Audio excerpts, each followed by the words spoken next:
আসসালামু আলাইকুম ওয়া রাহমাতুল্লাহি ওয়া বারাকাতুহু। নাহমাদুহু ওয়া নুসাল্লি আলা রাসূলিহিল কারীম, আম্মা বা'দ। আজকে আমরা আলোচনা করব তাহাজ্জুদের নামাজ সম্পর্কে।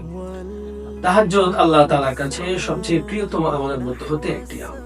কিন্তু আমাদের ঈমানের দুর্বলতা অথবা আমলের কমতি কিংবা অধিক ব্যস্ততার কারণে সেই সুযোগ হয়ে ওঠে না বলে।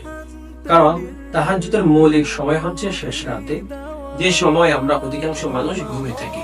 তবে রমজানে আমরা প্রত্যেকে সেহরি খাওয়ার জন্য শেষ রাতে উঠে থাকি, যে সময়টি হচ্ছে তাহাজ্জুদের নামাজ পড়ার জন্য সবচেয়ে উত্তম সময়।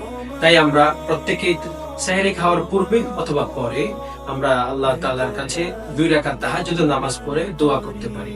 আমরা আল্লাহর কাছে নিজের জন্য এবং অন্যের জন্য, সকলের জন্য আমরা আল্লাহ তাআলার কাছে দোয়া করতে পারি। তো ইনশাআল্লাহ তাআলা যদি আমরা এই একটি মাস তাহাজ্জুদের নামাজ ভালোভাবে পরিপূর্ণভাবে আদায় করতে পারি, আল্লাহ তাআলা চাইতো বাকি 11 মাসও আল্লাহ তাআলা আমাদেরকে তাহাজ্জুদ পড়ার তৌফিক দান করবেন। আল্লাহ তাআলা সকলকে রমজানকে পরিপূর্ণভাবে কাজে লাগানোর তৌফিক দান করুন। আমিন। আসসালামু আলাইকুম ওয়া রাহমাতুল্লাহি ওয়া বারাকাতুহু।